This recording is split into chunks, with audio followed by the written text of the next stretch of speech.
Hello, everyone. I'm back.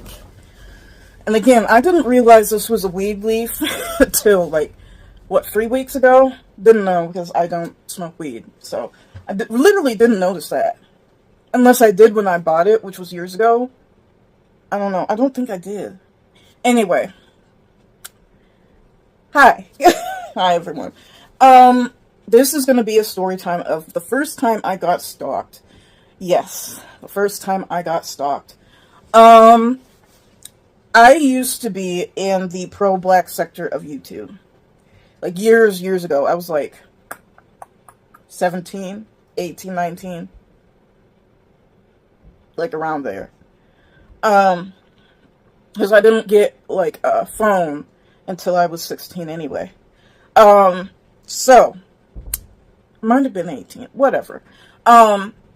I would never do that again. Those are like very toxic people. Very, very toxic people. I just like tell people, don't get in groups that are specialized, like, about a certain topic. Like, there's nothing wrong with learning about your history. Like, I've learned about mine. I took a DNA test too, so I've been learning a lot about the Bantu people. And a DNA test, like, can only tell you so much, but it will give you a hint. Like, and the different DNA tests will only tell you something. Like, I don't like 23andMe. That's the last one I did. I can't remember the other one. But that one was better. Like, it gives you, like where your DNA was found. And it's more specific. So, my DNA is, like, according to the first DNA test I took, like, from Kenya over to, like, that little part. Is that Somalia? Or is that part of Ethiopia? I think it's part of Ethiopia, and then goes into the Arabian, Peninsula, or whatever that is. Like, it goes over. If you look at a map of Africa, like, if I could show you a map of Africa, it's like Kenya, and it just goes over. And then I had DNA from the Iberian Peninsula, and some Native American, which I'm gonna get there because it makes sense. Or should I say Native? Because Native American would confuse you. And some Asian, which would make sense because the Bantu people, like, a lot, expanded into the East Africa. The Khoisan, I think it's the Khoisan people, they are Asiatic. So, might be because, like, the squinty eyes. My brother has squinty eyes too. And I have to ask my brother what blood type he is. I know mine. Most black people, and blood type helps too, because most black people are AB. I'm O negative. And most Asian people, or certain groups of people, not just Asian people, like certain groups of people have O, a blood type. But AB is most common in African Americans. Let me say that, African Americans. I can't remember if, I think, because I have to do it by memory. I had some, like, Geechee, like, the Geechee people, who were, like, the first black people in America. Or, like, not that I was the first black people, like, that type of DNA. I can't remember if I actually did or not. It might have been somebody else. I don't know. But whatever. With the Iberian Peninsula, that tells me, and what I've researched, is black people, let's just say African people who have that. Because that would make more sense. Because black tends to mean, like, black Americans. That I was, and the Iberian, like, not, excuse me, the Arabian, rather, is not that I'm Arab. It has correlation to black people who were in the Arab slave trade. So, and then the Iberian is the Spanish, who were the first slave traders before American got involved, and took a lot of slaves to Brazil. So, in my second DNA test, it shows like my black DNA, my actual like black DNA didn't even get to America till the 1940s, way after American slavery was over. So that would have been like Jim Crow era. So I'm pretty sure. So civil rights movement was in the 50s after Emmett Till, because Emmett Till kicked that. The murder of Emmett Till kicked off the civil rights movement in the 50s. In the late 50s, mid 50s, because he was murdered in 55, I believe, and then into the 60s. So, that's why I say, like, all black people are not the same. And the big push for, and I learned this in being in the pro-black sector, is, like, there's no way black people think the same. Like, modern-day Africans, we have no connection to. I have more connection to Brazil than I do Africa. Because my DNA and everything, which would explain the Native American, because there's natives in, because that's why I said native, came from Brazil and those types of places, south of the American border. So that doesn't mean like I'm Cherokee or anything like that, because that's the popular one everyone uses, but like that would make sense. The people mixed together, and there was mixing in Brazil. It was common for white men to marry black women, and so and such. So I do have a lot of English and German, and I can't remember if I have quite a few European in my DNA. So with 23andMe, I just want to say this, like, it shows you where people are now. So it would say, here's all these parts of Africa where, like, your DNA would be now. It's helpful in the sense that it says, like, the Bantu people. If you hear Bantu, like, that won't help you, because Bantu people expanded and moved to different places. Some of the Bantus, especially with my mitochondrial DNA, moved out of Africa. And, again, some were taken as slaves to European countries and intermingled with Europe and then went to Brazil. I do not have any DNA from the islands, like Trinidad, none of that. So I was taken to Brazil. Just a point, and I don't want to be repetitive, but, like, again, I have more connection to Brazil than I would ever have to Africa. And a lot of black people are learning that the hard way. Like, Africans do not like you.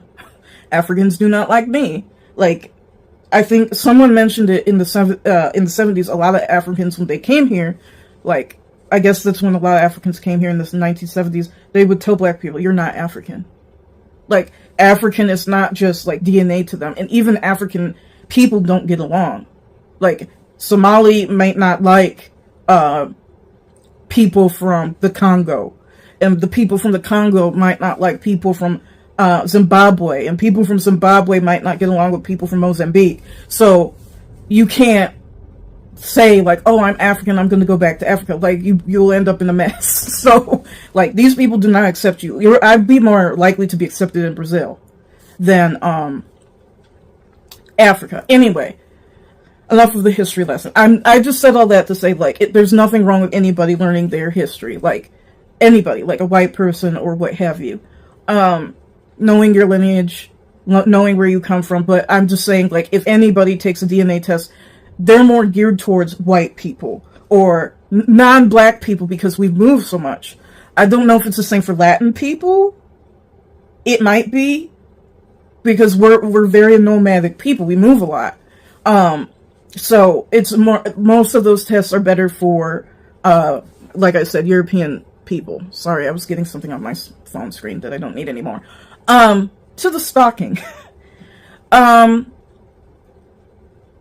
There's a reason I don't do panels. There's a reason I don't talk to people in back chats.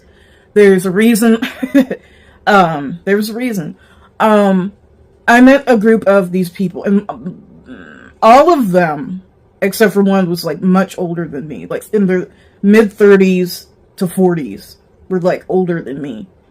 And it was very narcissistic. It was very, throw rocks and hide your hands. This is back when I didn't have a lot of self-esteem.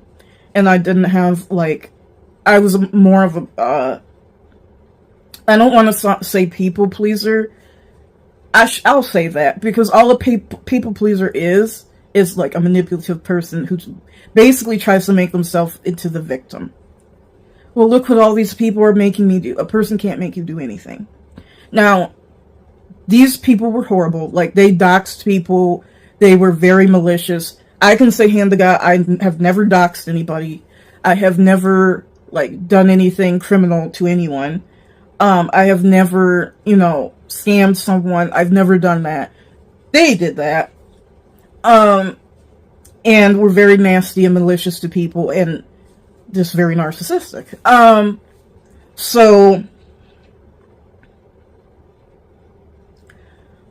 I want to add into this guy, I'll just say Taylor. And I take responsibility. I take responsibility for my part in this. I gave him like $200 and something. He now is a single father, apparently. And I've done some snooping sometimes against my best judgment. Like, one of the women who's like just totally emotionally just a basket case was still back. Like, everywhere she goes, she'd cause trouble. Like, emotionally a basket case. And she'd weaponize tears, and she'd lie on people, and then burst into tears. And, like, for example, one time, somebody didn't like her. And then the way she got out of that is to say, well, today my mother died. It's the anniversary of my mother's death. And she just burst into tears. It's like, what does that have to do with anything? Weaponization, narcissistic behavior, quasi-borderline behavior, from her, mostly, the basket case. That's when I, like, that's not when, but when I started learning about, like, personality disorders and things like that, it was like, oh, people, just manipulative as all get out. She was never to blame for anything. She was always a victim. So anyway, just nasty as hell. And again, like when I did my snooping, she has to go in hiding again because she's pissed off people and probably fucked them over. So nothing much has changed there. If after all these years, so the other two, there was like this drama with this one black woman who was allegedly married to a white man, who knows, and like there was a thing where she was being abused, and then like that disappeared, and it was just weird, like weird people, and the ringleader of it all was a person I will say SS, because that's literally her initials. I'm not calling her a Nazi. Her initials were SS. So, narcissism, just to the core. I left the group after some time. I should have, and I can look back at things now and realize, like, what happened. Like, I remember we were all in this big group, and there was a falling out with somebody else, Kimberly. And I was like, okay. And then SS was the one who came and got me and was like,